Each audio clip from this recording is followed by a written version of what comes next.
Fala, GV, boa noite, boa noite, boa noite. Como vai você? Tudo bem? Muito boa noite, vai chegando, boa noite. Oi, Rose Dantas, beijo pra você, boa noite, boa noite. Galera que tá entrando aí de todo o Brasil, varonil, tudo bem? Como vão vocês? Olha, Edu Lira, boa noite, Edu Lira. Seja bem-vindo, beijo pra você. Projeto lindo, Gerando Falcões, sensacional projeto sério. Cara, tá impactando milhares de pessoas, várias favelas do Brasil. Grande Edu. Muito bem, como vão vocês? Tudo bem? Todo mundo bem aí? Já vi que o Caio Carneiro tá na hora. Ó, o Davi Pinto, meu querido amigo Davi Pinto. Como vai você? Mandando ver, cara, mandando ver na empresa dele. Tô super feliz, orgulhoso do Davi. Grande GV aí de longa data, voando, crescendo pra caramba. Muito bem. Janguier Diniz, meu amigo Janguier, um abração para você também. Fundador da Ser Educacional, empresa de educação superior que tá voando também. Olha aí, Charles Martins, meu sócio, cara, meu querido amigo, um amigo queridíssimo, Charles Martins. Sensacional. Joel J na área aí também. Já vai entrar aqui com a gente. Muito bem. Olha só. Mário Magalhães. Olha aí, Mário Magalhães na área também. Thiago Brunet na área também. Olha aí, Tiagão. Nossa, Thiago Brunet também é um amigo queridíssimo. Mário Magalhães também na área. Pô, só gente boa aí. Olha, Charles é craque aí. Edu sabe.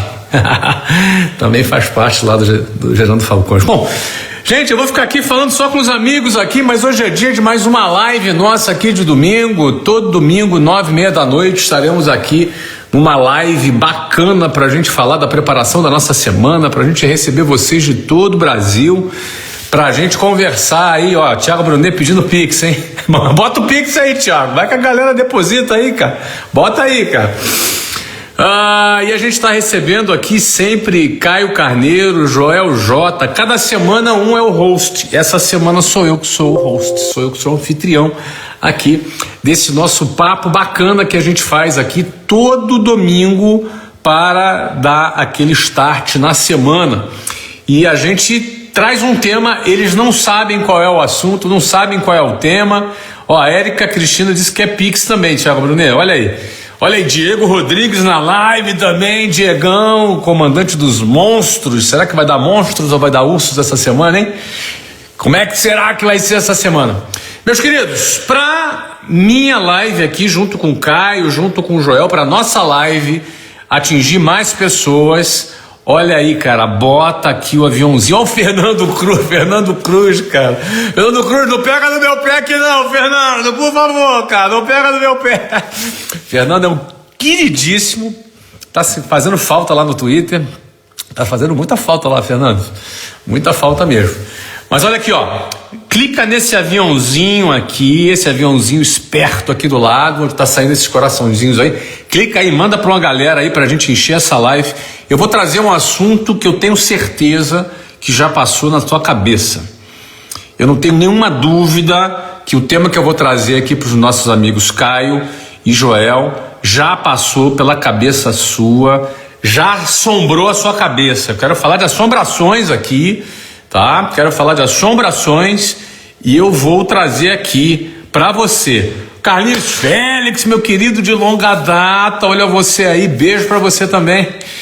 Uma galera aí. Bom, vamos lá, vou puxar aqui o Caio e vou puxar o Joel, porque a gente tem um tema que com certeza já passou na sua cabeça, já passou na minha, e a gente vai falar sobre esse assunto aqui. Peraí que eu vou botar a galera aqui, olha aqui. Caio já tá aqui. Entrada aí, porque eu não vejo você aqui dentre as solicitações. Você precisa solicitar, meu querido Joel. Fala, Caio, tudo bem, meu querido? Boa noite, Flávio, boa noite, turma. Feliz em mais um domingo. Boa noite. Deixa eu ver se o Joelzão solicita aqui a participação dele. dele. Chama aí, Joel. Por favor, Joel. Chama, meu filho. Deixa eu ver aqui. Vou chamar o Joel aqui. Aqui eu consigo convidar o Joel. Vamos ver se ele vem pelo meu convite. Ou então ele solicita convite. Joelzão, chama aí. Ah, agora sim. Boa noite, Joel J. Fala, Flávio. Boa noite, Joel. Fala, Caio. Boa noite, meu amigo querido. Muito boa noite, muito legal receber vocês aqui para mais uma semana. Essa é a 9ª semana? Perderam a conta, não? Cara, 10ª. Essa é a 10ª? Eu anotei 10ª semana consecutiva de live aqui. Nós que vamos ficar 24 semanas, é isso? É isso? 24 semanas. 24. Nós vamos aqui ficar 24 semanas de live por compromisso. De que lugar do planeta você se encontra, Caio? Eu tô em Fernando de Noronha, até consegui um cantinho aqui, cara, que o Wi-Fi tá melhor. Meu primo, uma pessoa que eu amo muito, casa nos próximos dias. Eu sou padrinho dele, então tô aqui em Fernando de Noronha. E consegui, cara, hoje foi sufoco para achar uma internet boa. Falam que a maravilha de Noronha é não ter uma internet forte para você poder desligar, curtir a natureza, mas consegui um cantinho bom aqui para estar com a turma. Mas é um momento muito especial.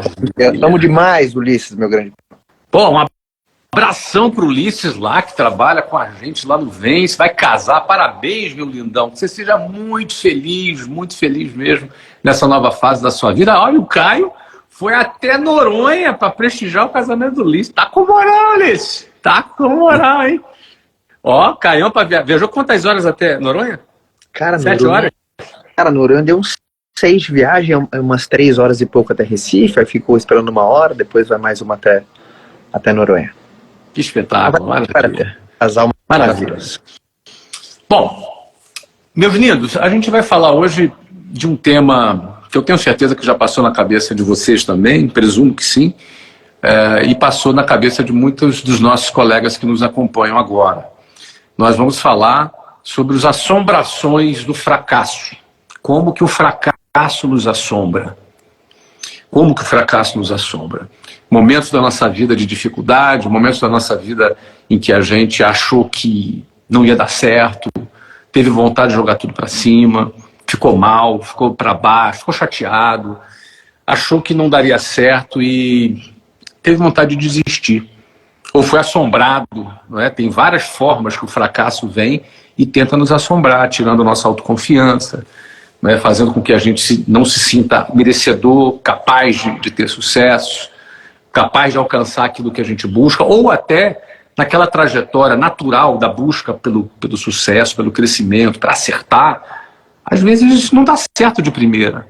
Às vezes uma estratégia bateu na trave, às vezes em algum momento da economia não estava legal, e a coisa demorou às vezes um pouquinho para engatar, só que uma hora engatou. Só que até engatar, aqueles momentos às vezes de dúvida, de incerteza. Vocês já tiveram esses momentos de dúvida, de incerteza? Vocês tiveram momentos desafiadores, que vocês tiveram vontade de desistir, que vocês acharam que não era para vocês? Conta para mim, quem quiser começar falando. Josão. Ó, tá. Vamos lá. Para mim, fracasso é diferente de derrota, então isso é importante a gente já diferenciar. Derrota é quando a gente dá o nosso máximo, o nosso melhor, com convicção que a gente deu o nosso melhor e mesmo assim a gente não consegue. E fracasso é quando a gente não consegue e a gente tem certeza que faltou uma coisinha, que poderia ter feito diferente, que faltou diligência, que faltou comprometimento numa área. Eu não lido bem com fracasso. Eu lido mal. Até hoje. Eu confesso. E geralmente, Flávio, isso acontece quando eu desalinho as expectativas. Quando eu erro nas expectativas, eu seto a expectativa errada, eu espero muito mais do que vem e eu fico frustrado, não lido muito bem, não gosto, tenho um sentimento de raiva. Assim, qual que é o pensamento que vem na minha cabeça? Eu não vem o pensamento de desistir, assim, não é, esse pensamento ele não aparece muito, não. O que aparece é raiva, frustração, aparece desânimo e vontade putz, sei lá, sumir, assim. Eu tenho isso, assim. É uma coisa desde a época do esporte, assim. Desde a época do esporte, eu tenho, assim. Quando eu nadava, eu nunca pensei em parar de nadar quando eu fracassei. A única vez que eu pensei, eu parei. Foi a única vez. Falei, cara, deu. Acho que não dá mais pra mim. Pum, eu encerrei minha carreira. Mas eu achava que a vida eu perdia sentido, assim. Falei, cara, por que eu tô fazendo isso, tal, né? O que vem é a dúvida. Tem muita dúvida, assim, né? Do tipo, por que eu tô fazendo isso, né? Dúvida do motivo que eu tô fazendo, com as pessoas que eu tô fazendo. Isso aparece, meu. Putz, por que de novo tu cisma fazer essas coisas com essas pessoas? Então eu não sou um cara que lido muito bem assim com fracasso, não. Não é uma coisa boa. Mas eu aprendi a canalizar esse meu sentimento. Eu dei uma analisada recentemente de como que eu faço. E eu percebi que eu tenho umas etapazinhas. A primeira coisa que eu sinto é raiva. Depois eu sinto, às vezes, frustração com vergonha. Tem. E aí eu canalizo para atitude. O que é frustração com vergonha? Caraca, João, porra, 200 anos e tu ainda errou nesse óbvio. Putz, meu, caraca, 200 anos fazendo isso? Parece aquele filme Tropa de Elite que o Capitão Nascimento olha pro cara e fala, pô, 200 anos e ainda não sabe colocar bandoleira, 01. Ainda errou na bandoleira. Eu dou uma frustrada, mas eu sei canalizar hoje. Hoje eu canalizo para as atitudes, eu não canalizo em ninguém, não. Então, da mesma forma que eu caio, eu levanto rápido. Acho que eu quico, Flávio. Acho que eu faço assim, ó, pá, eu quico. Eu não fico lá, não. E hoje eu sei diferenciar o que é fracasso do que é derrota. E como o maior competidor é a dúvida, e sou eu contra eu mesmo, então é mais ou menos assim que funciona dentro de mim, cara. E você, Caio? Já teve momentos que você achou que você não ia conseguir, que você estava... que te afetou?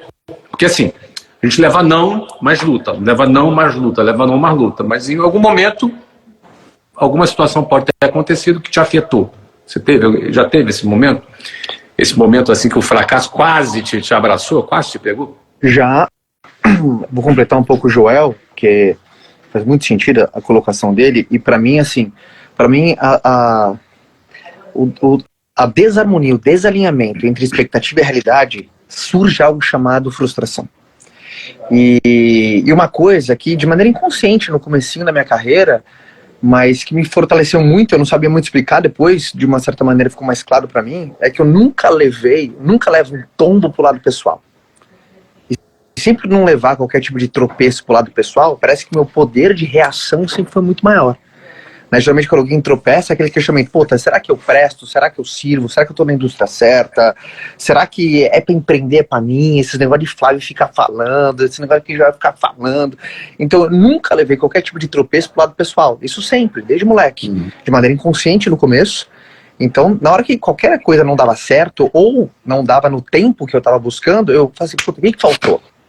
Mas eu sempre tive não sei se isso é qualidade, mas em alguns momentos até um defeito, eu sempre coloco pra mim que as coisas vão ser muito mais duras do que eu tô imaginando. Eu gosto de ser assim. Pra mim, você fala um pouco daquela frase, sabe aquela coisa, espere o pior, deseje o melhor, mas esteja preparado pro pior. Pra qualquer coisa que eu faço, eu vou falar assim, puta bicho, vai me dar um puta de um trabalho. Por quê? Se eu tiver qualquer tipo de surpresa, é positiva. Puta, nem me deu tanto assim. Ou foi um pouco menor. Então eu sempre calibrei muito a minha mira da expectativa. Calibrei muito a minha mira da expectativa. Por isso que eu sou, por exemplo, uma das minhas maiores virtudes, eu sou um cara rápido, mas eu sou paciente ao mesmo tempo. E geralmente são habilidades antagônicas para muita gente. Paciência e rapidez. Geralmente os rápidos não têm paciência, os pacientes são lerdos. Né? Então, mas toda vez que eu tinha algum tipo de tropeço, Flávio, eu nunca levei pro lado pessoal, bicho. sabe? Eu nunca levei pro lado pessoal de... Por exemplo, tem gente que quando tem qualquer tipo de tropeço, o cara ainda se trata mal, cara. O cara ainda pega e se joga lá pra baixo. Então eu sempre me protegi muito de um tropeço. Por exemplo, eu vi um cara crescendo, eu não tava crescendo, ou estipulei uma meta tanto no ano, fiquei longe pra caramba. Quem aqui nunca setou um mês, por exemplo, uma meta, um ano, você ficou longe pra cacete daquela meta que você estabeleceu naquele ano? Aquele cara que sempre me tratei bem. Eu falei, Caião, o que faltou, bicho? O que faltou? Então, se eu cair, a minha resposta era muito rápida por conta desse balizamento. Então, eu não consigo olhar muito pra trás e ficar pegando muita história triste pra trás. Não é que não teve, é que meu senso de resposta era muito rápido.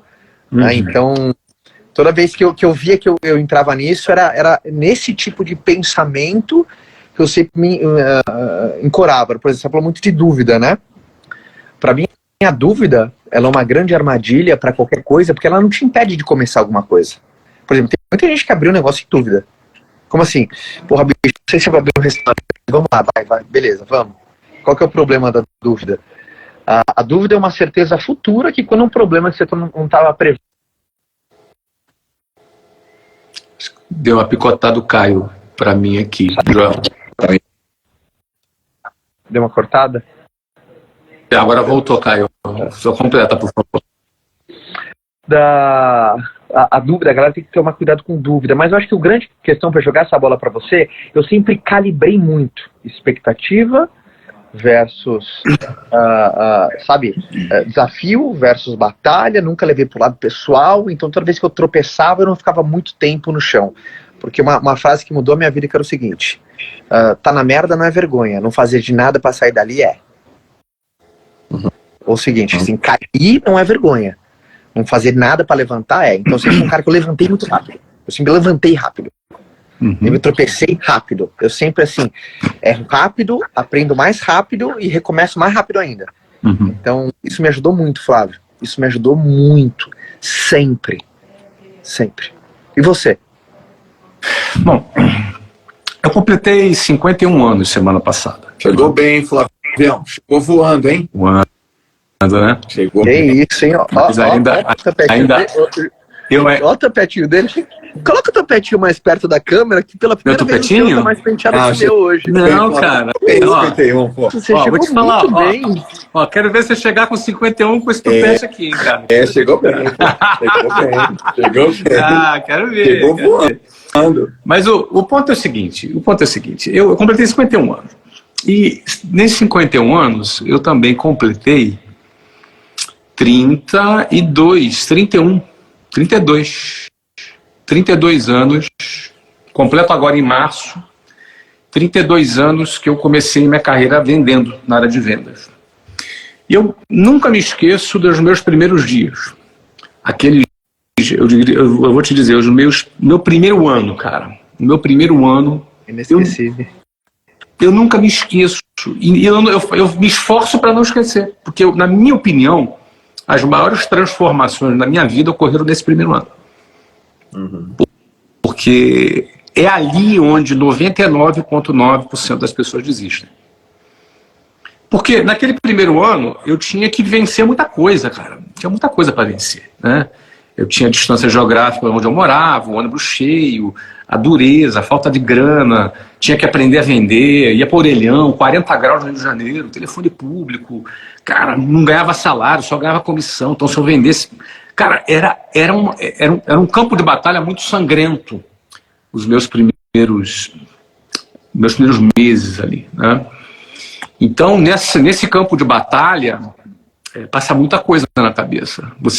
Eu cresci muito rápido, mas o crescimento não é uma linha reta. O crescimento, às vezes, é um sobe, um desce subindo, um sobe, um desce subindo. Então, é uma montanha-russa de emoções que você tem que aprender a gerenciar. A vida é uma mistura de emoções que você precisa aprender a gerenciar. Ela te impõe essa montanha-russa, ainda mais nas vendas, onde você leva mais não do que sim. Então, assim, eu levava não e me levantava. Levava não e me levantava. Sabe? Errava, aprendia e me levantava. Mas eu me lembro um dia. E esse dia ficou marcado para mim. Que eu comecei uma semana E eu já largava geralmente a segunda-feira vendendo. E naquela primeira segunda-feira não vendi nada. Não era muito comum. E aí eu voltei para casa tranquilo, ó, não vendi nada hoje, mas amanhã é o dia. E aí no dia seguinte, eu falei assim, olha, eu não vou ficar ansioso. Eu vou fazer o seguinte, eu vou programar minha agenda para quarta-feira inteira, cara. Eu vou programar, vou marcar um monte de reunião e vou vender um monte na quarta. Eu não vou, porque eu não vendi ontem, na segunda, ficar me apertando, cabeça de vendedor, cara, você conhece. Ficar me apertando aqui agora e vou puxar uma venda para hora para poder resolver. Não, não, não. Eu vou ter tranquilidade e vou fazer uma agenda cheia.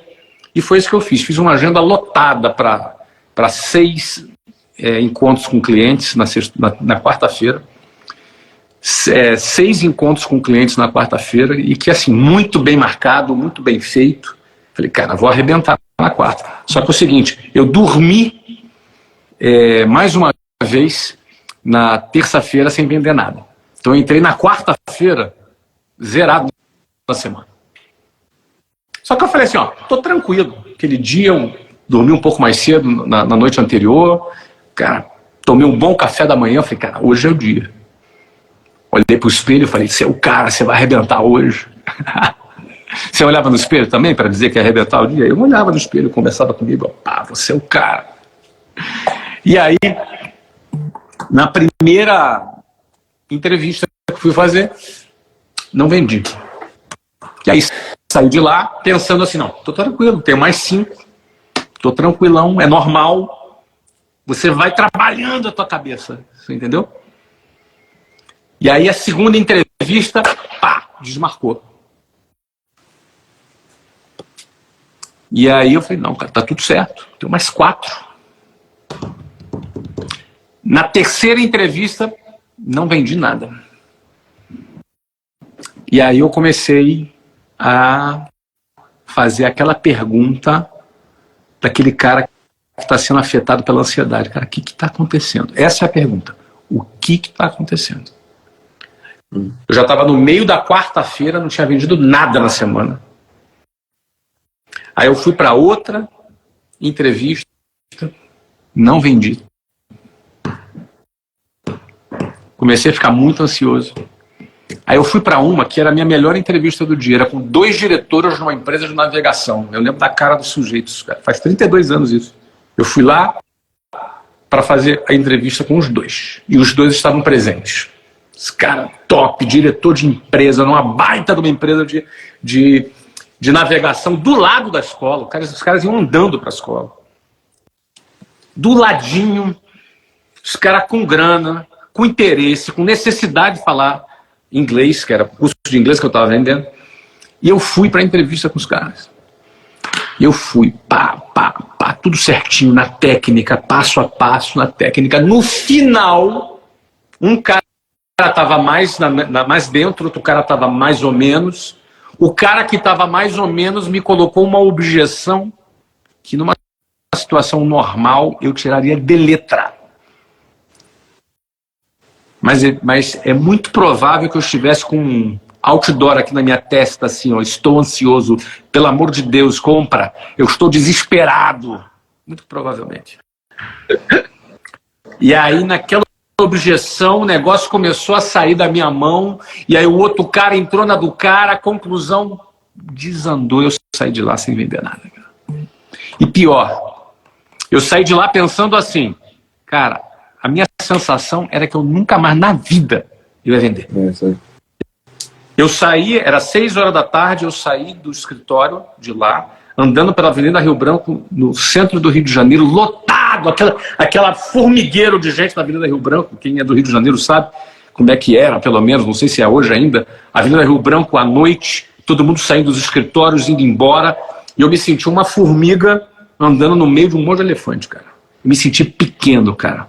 Eu me senti assim, minha confiança assim, esvaziou. E o pior, naquele momento eu pensei, cara, será que o fracasso está me pegando? Porque isso era diferente de levar não. Você levava não todos os dias. Mas o fracasso começa a te ameaçar quando tu sente o golpe. Eu senti um golpe naquele momento. Aí eu fui. Capaz, né, cara? Você começa a duvidar dessa capacidade. Você começa a pensar, cara, eu vi tanta gente fracassando, será que agora sou eu que vou fracassar? Ou será que meu pai estava certo? Será que o fulano tá certo? O Beltrano estava certo? Você entendeu, cara? Rapaz, eu voltei para a escola e casualmente eu encontrei o diretor lá e ele olhou para minha cara, já sacou na hora, me chamou para conversar. E aí ele percebeu que eu tava mega ansioso, cara. Cara, foi uma sorte minha ter encontrado aquele cara. Porque olha o que ele disse para mim. Ele falou, cara, você tá ansioso. E a sua ansiedade está impedindo você de se conectar com as pessoas e fazer o trabalho que você tem que fazer. Então é o seguinte, você tem a última entrevista agora, era 8 horas da noite a última entrevista, era a pior entrevista que eu tinha. De todas, era a pior. Era um garoto de 18 anos, que o pai ia ter que estar junto, que eu não senti muita firmeza no telefone, mas marquei também, era a pior. E aí ele falou assim, ó, você vai fazer o seguinte, você vai lá para fazer a apresentação, mas você não está autorizado a matricular. Não está autorizado. Você vai fazer uma avaliação com esse aluno, você vai verificar se ele quer mesmo estudar. É como se fosse um vestibular, você vai fazer uma avaliação com ele. E você não está autorizado a vender nada, não está autorizado. Se o aluno te convencer muito que ele quer, se o pai dele realmente tiver grana para pagar, mas se eles quiserem muito mesmo, você vai botar eles para falar comigo no telefone, para eu ver se eu vou autorizar a entrada deles na escola. Você não está autorizado a matricular. Aí eu falei, tá bom, beleza. E ele falou assim, ó, e essa sua ansiedade, você vai fazer o seguinte, onde é que é a sua entrevista? Era na Tijuca. Eu tinha que pegar um metrô, ir até a Tijuca, descer do metrô, andar uns 15 minutos até a casa do cara. Até a casa do cara, para começar a entrevista. Aí ele falou assim, ó, no trajeto, você vai procurar uma rua vazia, um lugar vazio, assim, quando tiver poucas pessoas, e tu vai dar um grito, assim, você vai botar para fora essa sua ansiedade. Então você vai para essa entrevista, você vai achar uma rua, algum lugar, você vai dar um grito e vai botar para fora a sua ansiedade. E quando chegar lá, você não está autorizado a matricular, aí você tem que ligar para mim na hora. Aí me deu o telefone da casa dele para fazer uma ligação para ele. Beleza. Aí o cara, eu saí assim, cheio de fé. Pô, cara, beleza, vou resolver essa parada. Cheio de fé. Aí eu pensei comigo assim. Eu pensei assim, cara, se eu der um grito numa rua vazia, resolve esse meu problema de ansiedade, eu vou fazer o seguinte, eu vou gritar numa rua cheia, porque deve funcionar mais. Deve funcionar mais, cara. Aí, o que eu fiz, cara? Eu fui pensando assim, cara, eu vou escolher um lugar cheio para dar um grito. Aí, cara, entrei no metrô lotado, o metrô lotado. E aí, cara... Ele é groselha, a gente só não sabia, ô Joel. Ele era da groselha e ele só não sabia. Cara, o metrô lotado. Aí, a Tijuca era a última estação. Era Sans Penha, era a última estação do Rio. Aí eu falei assim, cara, vou gritar aqui dentro do metrô, cara. Pô, se eu gritar dentro do metrô, cara, deve funcionar 10 vezes mais, deve fazer um efeito maior ainda, pô. Sim, eu tinha 19 anos, cara.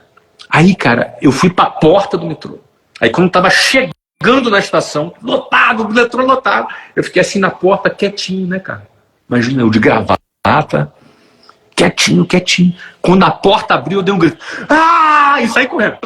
Saí correndo pela escada, assim. Eu olhei pra trás, entendeu, cara? Aí, cara, fui a caminho da minha entrevista. Cheguei lá, tava lá um moleque de 18 anos, eu tinha 19. Tinha um garoto de 18, tava o pai. Eu já comecei a explicar para eles, deixa eu explicar uma coisa para vocês entrarem na escola, eu vou fazer aqui uma entrevista com vocês, mas no final não sou eu que decido a entrada de vocês, é o diretor, inclusive a gente vai ter que ligar para a casa dele, tá? Para ver se vai, mas eu vou apresentar para vocês como é que é aqui e tal. E apresentei, só que apresentei assim, cara, pô, eu não sou eu que decido, não sou eu que vendo, não sou eu que nada. Então, vou fazer aqui, apresentei a parada para eles, e mesmo o moleque, pô, cara... Eu não posso te vender agora. Eu não posso. O cara tirou meu poder de vender, entendeu, cara? E aí eu apresentei, o pai falou, não, eu quero. Eu falei, moleque, mas tu vai se dedicar, tu vai fazer o curso mesmo. Vou, não, me comprometo. Pô, teu pai vai pagar pra você. Pô, fala pro teu pai, você vai mesmo? Vou, pai, pode pagar por curso. Não, vou pagar e tal. Não. Bom, agora é o seguinte, a gente precisa ligar pro diretor. Aí liguei pro diretor, a Manuel, o nome dele. Pô, Manuel, pelo amor de Deus, deixa eu vender isso aqui. Por favor, cara. Ó, o cara quer, o pai quer pagar.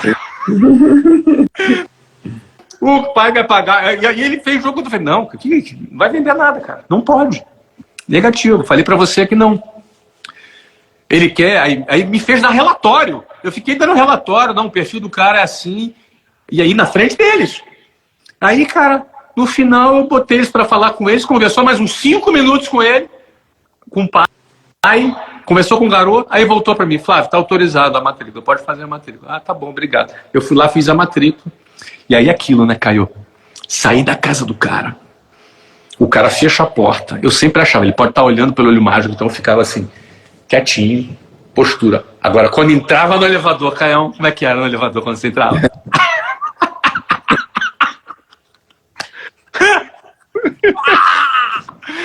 Meu irmão, quando eu fiz aquela matrícula, cara, voltou tudo de novo, meu irmão. Voltou a confiança, voltou o brilho no olho, cara. Voltou a confiança que eu ia dar certo, que eu ia fazer acontecer. Voltou tudo, cara. Sabe o que acontece? Era tudo mentira. Tudo aqueles fantasmas que eu estava vivendo, aquelas dúvidas que eu estava tendo. Era tudo fantasma da minha cabeça, cara. Quantas pessoas passam por um momento de dificuldade e esses fantasmas vêm, assombram a cabeça dela. E ela, no meio do desespero, toma uma decisão precipitada e põe tudo a perder, cara. Eu podia ter colocado tudo a perder, meu irmão. Cara, graças a Deus eu achei, o cara tava lá, o cara teve paciência comigo. O cara me deu um monte de ferramenta da ansiedade, falou pra dar um grito. Brincou comigo, ó, me proibiu de vender, tirou a ansiedade da venda da cabeça, colocou uma ligação no final pra jogar pra ele a responsabilidade, ele me deixou leve, cara. E eu fui lá e vendi. Quando eu vendi, voltou aquela confiança de novo, cara. Eu lembro que eu fui pra casa às 10 horas da noite, e ainda levei mais umas 2 horas pra chegar na minha casa. Cheguei em casa à meia-noite, mas bem pra caraca, meu. Deu tudo errado no meu dia. Mas aquela venda final resgatou tudo. Então, por isso que eu digo, né?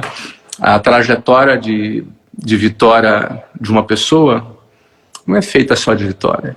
É feita de momentos de altos e de baixos. Não é? Eu quero perguntar para vocês aqui, teve algum momento desse de baixo que você passou algum perrengue? Você passou perrengue? Você passou assim, uma situação, perrengue financeiro, que você ficou duro, que atrasou um aluguel, que não tinha dinheiro para pagar a prestação do carro. Vamos falar daqueles momentos de baixa, que eu tenho alguns aqui para contar. Vou contar uns perrengues aqui que eu passei também. Não é? Vocês tiveram perrengue? Aquele momento assim que, naquele momento da baixa, que você estava lutando, mas você passava por um aperto, um perrengue financeiro, assim. Conta para nós um perrengue aí. Cara, eu vou falar 2 coisinhas e vou passar pro Joel, porque o que você falou agora é muito forte, cara. O que você falou agora é muito forte. Que para todo mundo que tá aqui, todo mundo se enxergou nesse momento, todo mundo se enxergou no trem agora, né, cara? Quanta gente se enxergou no trem, às vezes na live agora, meteu um gritão aí do outro lado. Mas o poder que tá na próxima venda, bicho. No próximo cliente. Faz só mais uma venda, bicho, mais um cliente. Quantas vezes que eu falei assim, puta, bicho, eu vou fazer mais uma venda, aí eu desisto. Eu faço mais uma, aí eu paro. E é impressionante, na hora que eu puxava, aí vem aquela resgata, aquela confiança, resgata aquela força.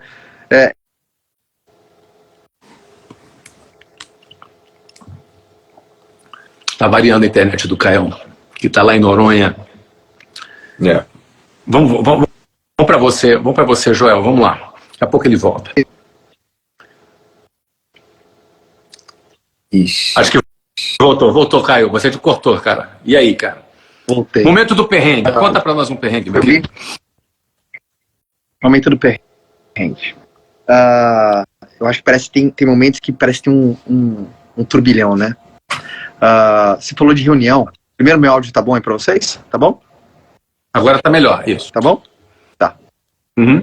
Qualquer coisa se falhar, aqui em Noronha, né? Mas eu tô ouvindo tudo. Tá maravilhoso aqui a live, tá? Tá maravilhosa a live.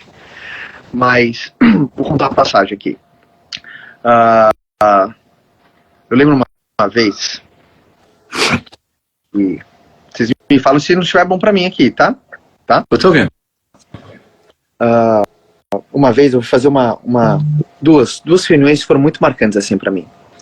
A primeira, eu tava atendendo um dos primeiros clientes, cara, na minha trajetória na venda direta, Flávio.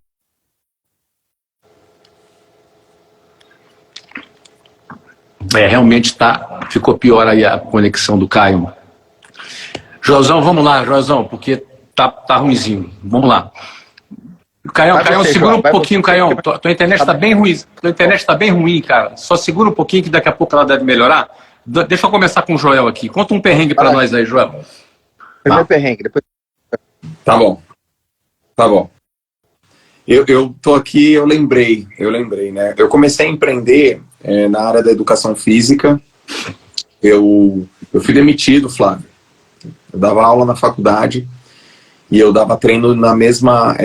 a faculdade que eu era professor universitário, ela tinha um clube de natação. Ela tem um clube de natação e tem até hoje.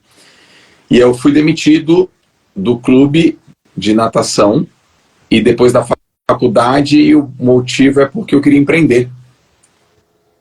Então, como eu queria empreender na área da natação, eu queria ser um técnico de natação e queria ter uma equipe que os nadadores viessem treinar comigo. O local não aceitou muito bem e aí eles me demitiram.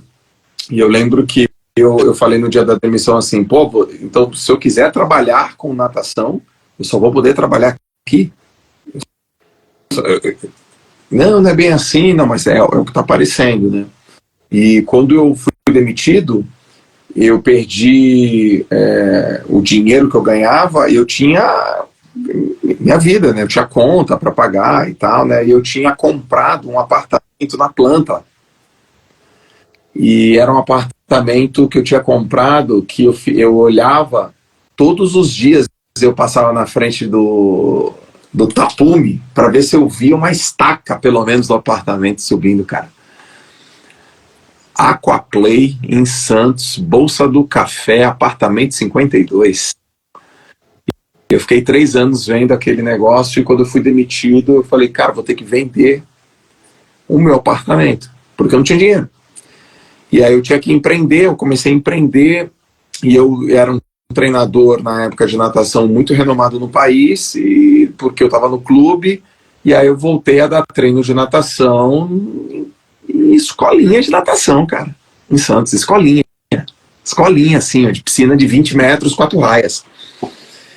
E aí a primeira coisa que aconteceu foi que eu tive que devolver o meu apartamento, eu não consegui vender. O que é devolver? Tudo que eu paguei, ele me devolveu sem nenhuma correção.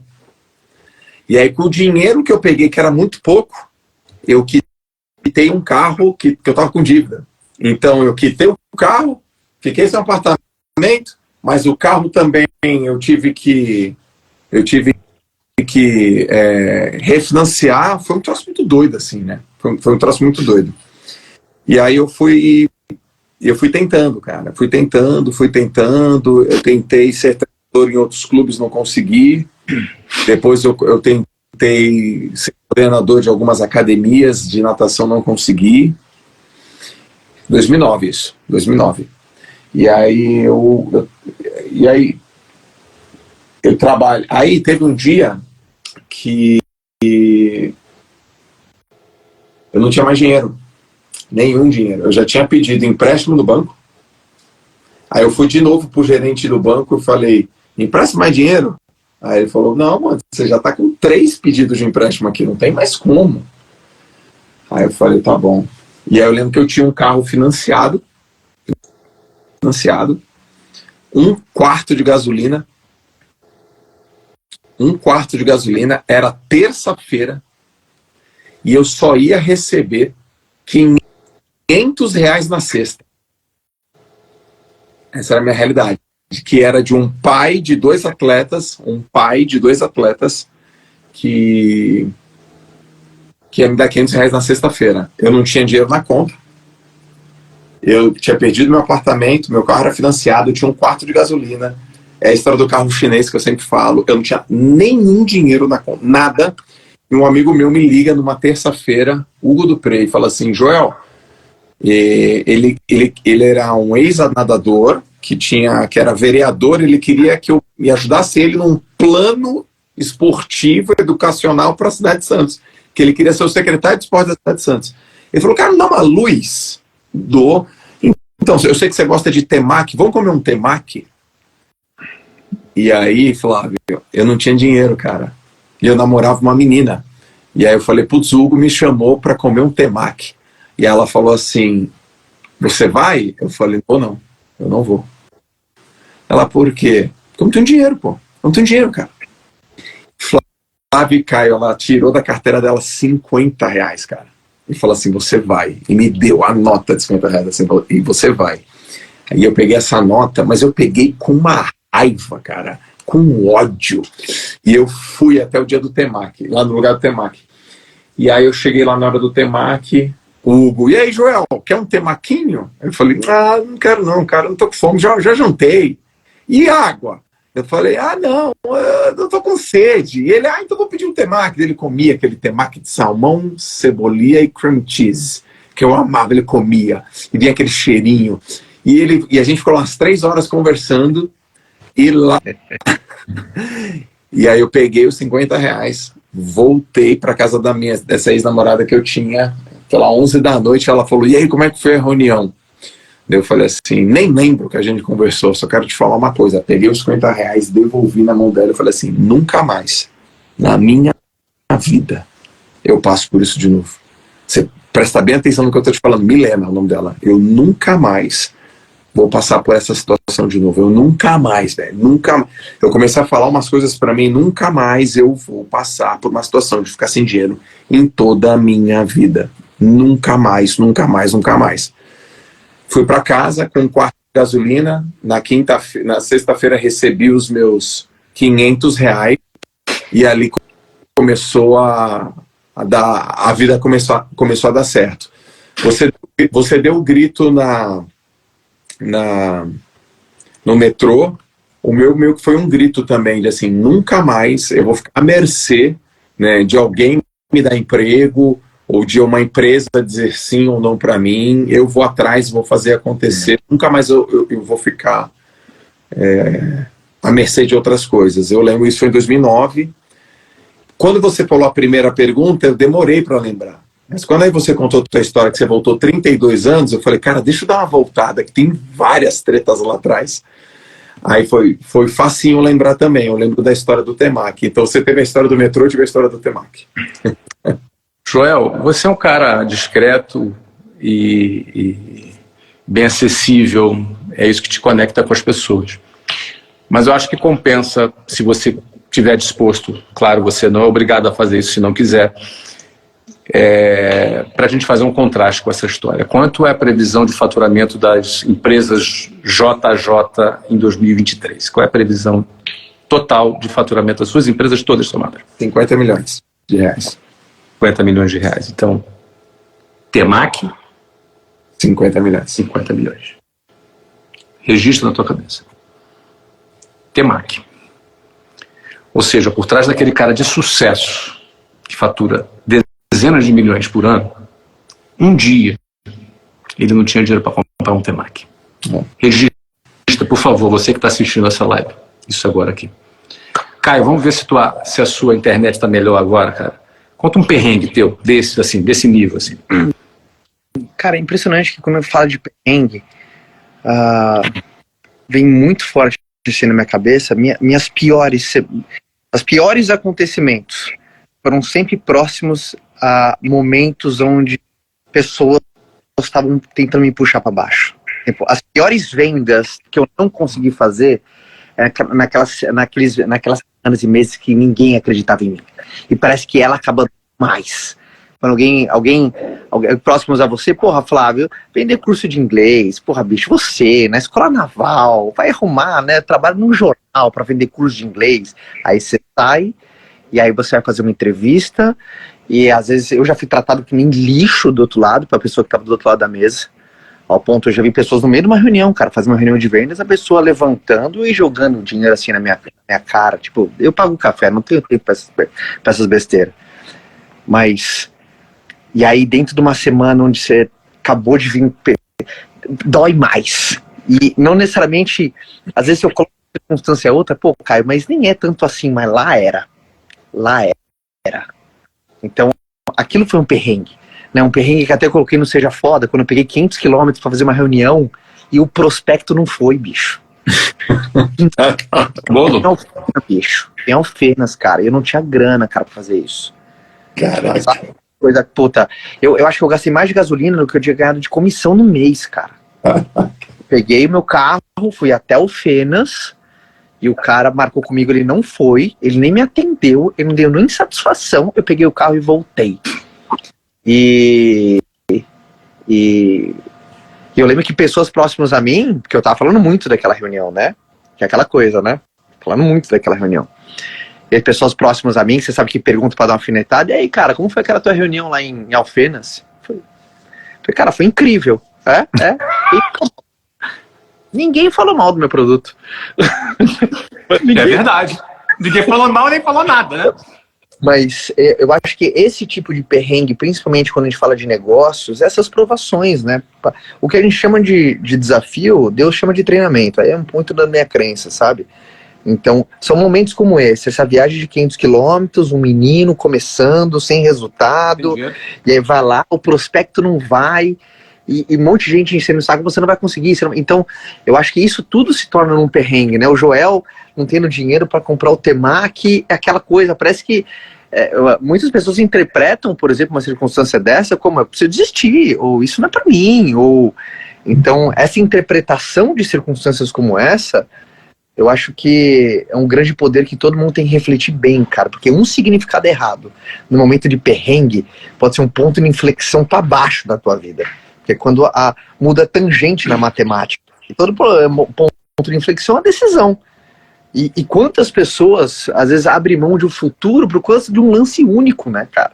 Mas eu vou falar, cara, essa doeu, bicho. Eu vou falar, por mais que essa dura... Quantas pessoas eu já vi, Flávio, que já desistiram por conta de um evento isolado? Sabe, um evento. Uma semana que não encaixou, um mês que não bateu, uma viagem, entre aspas, para Alfenas que não deu certo, aquela semana que nenhuma entrevista rolou. Então, aí tem vários perrenguinhos desse, né? Por isso que eu falo pra todo mundo, né? Toda vez que você estiver dentro do momento como... Eu nunca tomei uma decisão drástica na minha vida depois de um não acontecimento, assim. Porque a gente fica muito sensível depois desse. Vulnerável. Então, né, a gente fica muito sensível. Nunca tomo uma decisão importante depois de um tropeço. Eu voltei para de Alfenas puto. Só que eu sabia que não era o Caio que tava voltando dirigindo. Não era eu ali, cara. Então, enfim, eu quis trazer isso porque cada um se enxergou a tua viagem para Alfenas, né? Todo mundo já fez uma, entre aspas, uma viagem dessa para Alfenas. Bom, Ô Flávio, eu cometi falha aqui. pode falar. Eu calculei completamente errado. Qual o cálculo? Nossa, viajei. Você falou somada todas as minhas empresas, né? Isso. Somada todas as minhas empresas deve estar dando uns 250 milhões de reais. Olha aí. Eu tô aqui fazendo as contas. Eu falei, somadas a uns 250 milhões de reais. Caraca, às vezes a gente não para pra olhar esses troços, né, cara? Do Temac por 250 milhões de reais. Caraca. Sensacional. Bom, eu vou contar um perrengue meu, então, tá? Ele é naquele primeiro ano. Você vê que quando a gente volta lá atrás, na origem, nos primeiros passos que a gente deu e nos perrengues que a gente teve que vencer, é como se a gente estivesse voltando lá naqueles momentos em que o nosso caráter, nossa DNA está sendo moldado. Os maiores perrengues foi tudo no meu começo também, Flávio. Quando você fala assim, perrengues, esse início ele é muito forte. Eu não sei como uma explicação lógica. Não sei se é o que a gente falou numa primeira live, né? É porque o nosso caráter não é treinado, talvez, né, na musculatura. Pode ser que depois no quarto, quinto, sexto, 15º ano, eu tenha, entre aspas, passado por um perrengue similar, mas dentro do meu campo de radar não é mais um perrengue, né? Então, o meu primeiro ano, quando você fala sempre do primeiro ano, desculpa te cortar, mas eu sempre fui, eu me identifico muito. E eu creio que todo mundo da turma também se vê isso, como essa formação, né, desse caráter treinado. Primeiro, desculpa te cortar, mas queria só reforçar. Ainda naquele meu primeiro ano, embora eu, entre tropeços e vitórias, eu fui avançando, aí eu cheguei a gerente. Pô, cara, saí de vendedor, cheguei a gerente. Mas aí a coisa ficou um pouco mais desafiante quando eu cheguei a gerente, um gerente júnior ainda, porque eu fui transferido para a unidade de Copacabana. E aí do Jabu até Copacabana, cara, dava umas 3 horas. Porque assim, dava umas 2h15 até o centro do Rio, até Copacabana, porque é na hora do rush, entendeu? Na hora do rush ali no início, cara, era terrível, dava quase 3 horas. 2h45 a 3 horas do Jabu até Copacabana. E começou a ficar inviável. E aí foi uma época dura, porque foi quando eu pedi para meu chefe um quartinho na empresa. E eu comecei a morar na empresa. Eu comecei a dormir na empresa. Só que esse quartinho, ele tinha um colchonete no chão. Não tinha nada. Era um quartinho que tinha um colchonete no chão. O banheiro, a água era fria. Aí, Joel, eu já tomava. Viu porque eu odeio água fria, né? Olha aí, ó. Era água fria no banheiro. Meu amigo, cara, água fria, o quartinho meio empoeirado. E ali, cara, eu fiquei morando por 6 meses. E aí foi um período difícil, porque foi um período mais solitário. Você imaginou, um moleque de 19, já tinha feito 20 talvez aí. Eu ia para a empresa na segunda-feira e ficava de segunda a sexta na empresa, só ia final de semana para casa. E aí, o interessante era o seguinte, né? Que dava 7 horas, 8 horas da noite, eu me despedia dos outros funcionários, né? Ô, tchau, um abraço, gente, boa noite, até amanhã, e ia embora. Aí dava uma volta no quarteirão, ia comer alguma coisa, e 9 horas já estava fechada a escola, aí eu entrava de novo, ia lá para o quartinho. Antes de abrir a empresa, eu dava uma volta também, chegava de volta, dava bom dia para todo mundo. E ali, naquele momento, foram dias bem difíceis. Solitário, ali trabalhando e morando na empresa, longe das pessoas, longe da Luciana, longe da minha família. Comecei a ter problema de performance, comia quibe e esfirra fiado. Tinha um botequinho árabe na esquina da Praça Arco Verde, ali em Copacabana.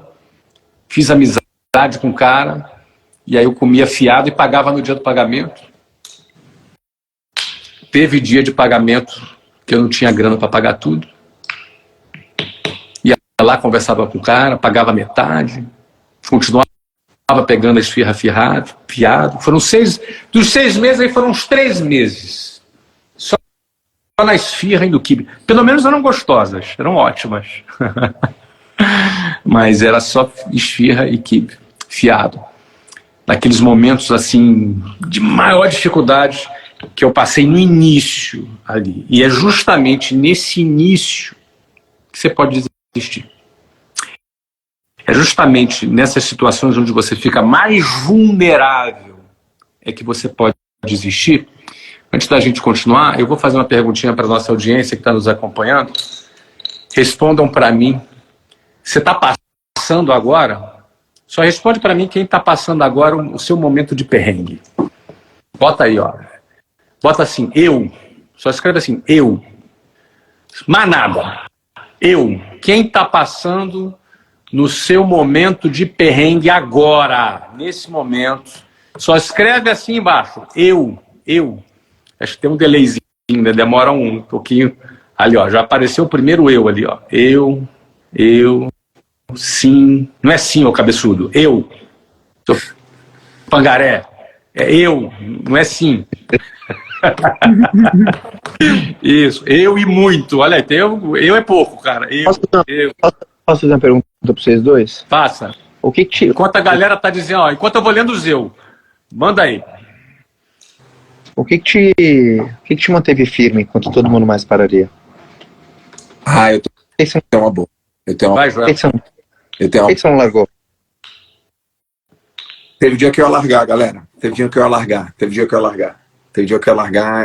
O negócio tava ruim, tava feio pro meu lado. Lembrou, né? Lembrei. Teve um dia que eu ia largar, tava feio pro meu lado. Tava feio. Foi o dia que o Caio falou que pegou a estrada aí, né, pra falar com o cara, e o cara não foi. Uma vez por semana eu pegava 350 quilômetros para ir até São Carlos para trabalhar com um time de futebol, com a certeza que eu ia ser demitido todas as vezes. Eu pegava o carro, 7 Santos, ia até São Carlos, falei, hoje eu vou ser demitido. Vou ser demitido, o time não ganha. Vou ser demitido. Eu conseguia, cada dia que eu ia lá, o dono do time gostava de conversar comigo, o cara era visionário, e ele, não, João, vamos mais um pouco. Não, eu acho que você... E eu voltava, o time não estava ganhando, o treinador não gostava muito, não ia muito com a minha cara, mas o dono do time me dava mais uma semana de oxigênio. E naquele dia eu estava gordo, não fazia exercício, não tinha dinheiro, as coisas estavam dando certo. E aí foi quando eu cheguei 2 horas da manhã em casa, eu entrei 2 horas da manhã, tomei uma ducha, arrumei minhas coisas, deitei, tocou o despertador às 4, eu saí para trabalhar. Aquele dia foi... Eu entrei na casa às 2, saí de casa às 4.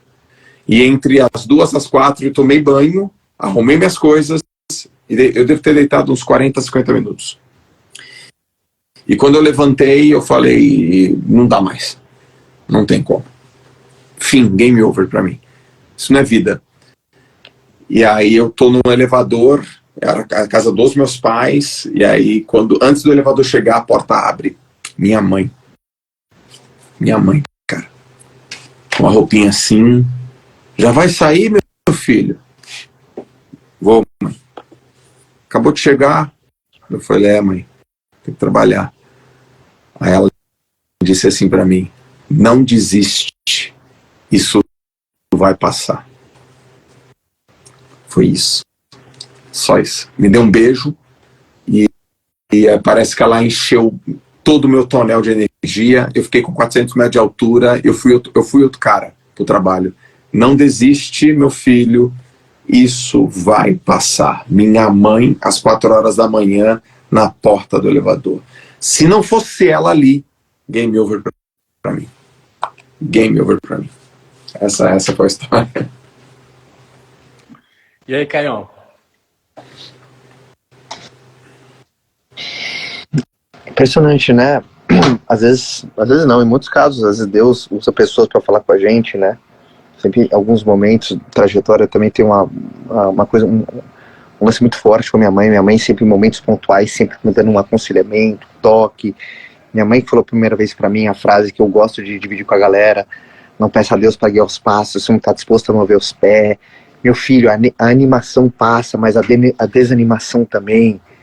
Não tem uma tempestade que você não possa passar por cima. Ou seja, a gente tem que cuidar o maior patrimônio que a gente tem na vida são as pessoas que nos incentivam, cara. Acho que não tem patrimônio maior do que esse tipo de gente. Tem gente aí que sabe a falta que faz uma pessoa incentivando, às vezes um bom aconselhamento, um toque, uma pessoa para te colocar a cabeça no lugar. Então, o que sempre me manteve firme enquanto todo mundo faz pararia, primeiro é a crença no mérito, cara. Acreditar que eu era capaz, que eu sou capaz. E proteger isso, né, cara? Porque todo mundo acredita de uma certa maneira que é capaz. Mas tem as circunstâncias, tem a reunião que não foi, o que o Flávio falou, da entrevista que não estava legal, do Joel, do Temaki que eu não consegui passar. Isso nada mais é do que penetra naquela nossa crença no nosso merecimento. O quanto a gente acredita que a gente é capaz, o quanto a gente acredita que a gente é merecedor, o quanto a gente acredita que a gente pode. Então eu sempre protegi muito isso, porque nesta que Dona Rosimeire me ajudou pra caramba. Ela falou o seguinte: meu filho, perder dinheiro dói, perder patrimônio dói muito, Mas se você perder a tua esperança, você perdeu tudo, bicho. E se você tiver ela, você não precisa ter mais nada. O resto tudo você recupera. Então eu sempre fui um cara muito esperançoso com um dia melhor, assim. Sempre ficar muito esperançoso. Por exemplo, vocês que me conhecem há anos e anos e anos, eu sou um cara que eu reconheço quando o momento tá duro. Mas eu jamais perco a esperança. Então, eu acho muito linda essa palavra, cara. Esperança. Eu nunca perdi a esperança. E sempre tive essa crença no merecimento. Que eu sou capaz, bicho. Sabe? Crença no mérito. E tem muita gente que tem a crença no demérito. Tem gente que tá ouvindo você agora, Flávio. E você agora, Joel. E elas realmente acreditam. E sabem que podem. Mas no íntimo dela falar, tá, mas... Bicho, tô ouvindo o Flávio aqui, o Joel, mas... Puta, será que eu, bicho? Vamos ser realistas? Às vezes tá vindo com o marido ali, com o Cláudio do lado. Eu falo assim, Cláudio, na boa, os meninos. Puta, vamos ser realistas.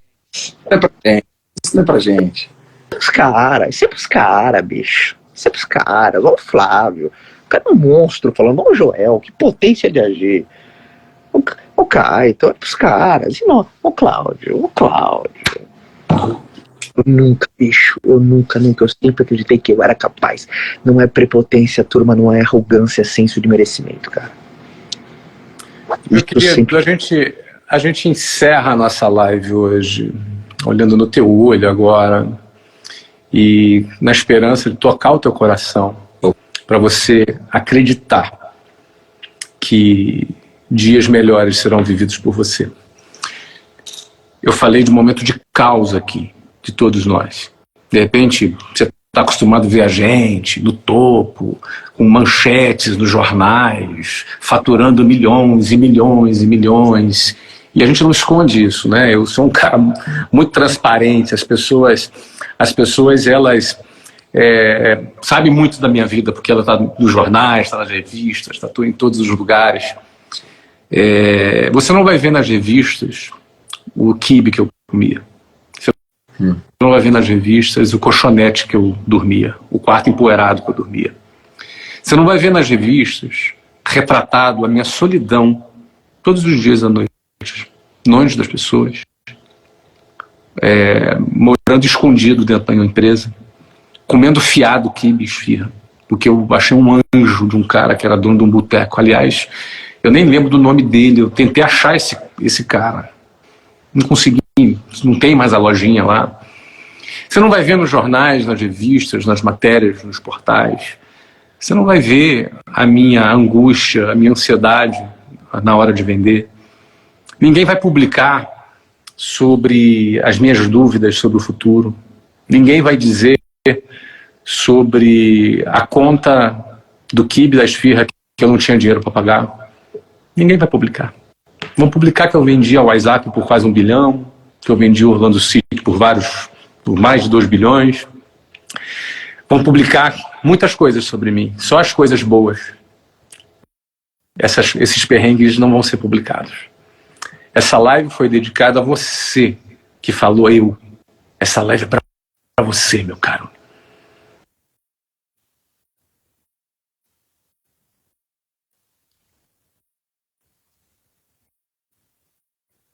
Que falou eu, que está passando um momento difícil, que você não sabe como vai pagar o teu aluguel esse mês. Essa live está sendo dedicada para você que está aí fraco, sem esperança, que está enxugando as suas lágrimas enquanto ouve essa live. E dizer para você que você não se renda.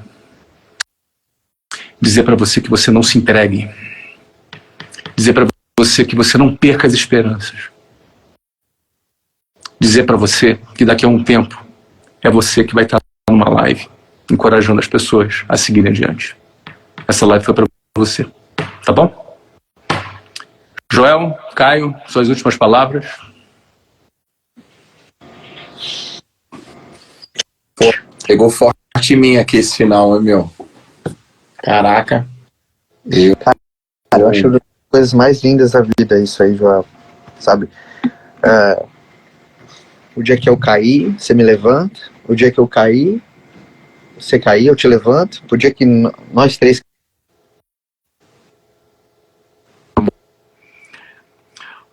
E a hora que a internet do Caio cair, você fala, Joel. A gente fala. Ixi, ele tá voltando.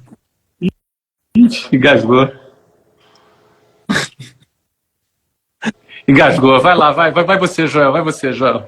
Na hora que eu cair, o Caio levanta. Na hora que o Flávio cair, a gente levanta. E na hora que a tua internet cair, o Caio, a gente te levanta.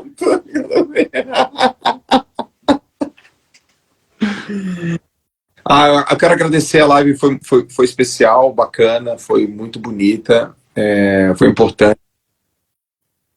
Eu quero lembrar também, Flavião, que amanhã a gente vai estar fazendo uma masterclass com a galera da Conquer, às 7h19, pessoal. Eu vou estar. Uma live. Eu, Flávio, Lalas, Endel, vai ser às 19h19, a última aula ao vivo no nosso curso de produtividade inteligente. O link está na minha bio, é gratuito, é de graça, turma, 100% online, gratuito. Amanhã às 19h19 a gente falando sobre as boas e melhores práticas para você ter mais produtividade, para você performar mais, organizar melhor o seu dia. Então, todos aqui coloquem na agenda amanhã às 19h19, aula, masterclass gratuita. A gente vai estar fazendo. Eu, Flávio Augusto, o Wendel, que é lá da Conquer, amigo, parceiro, nosso brother, também é sócio do Flávio, e é o nosso parceiro aí do Performance, parceiro do Ventes, e a Lalas também. Então todos estão hiper, mega, ultra convidados amanhã, às 19h19 em ponto. Meus queridos, um beijo para você no seu coração. É um prazer, uma honra ter a sua confiança e você está com a gente aqui todo domingo, 21h30. Domingo que vem tem mais. Vai ser a nossa live de número 11. Domingo que vem. Um beijo para você, excelente semana, muito sucesso. Vão para cima, não desista, levanta a cabeça. Você é capaz de virar o jogo que começou agora, essa virada. Tá bom? Beijo. Beijo. Tchau. Tchau, valeu.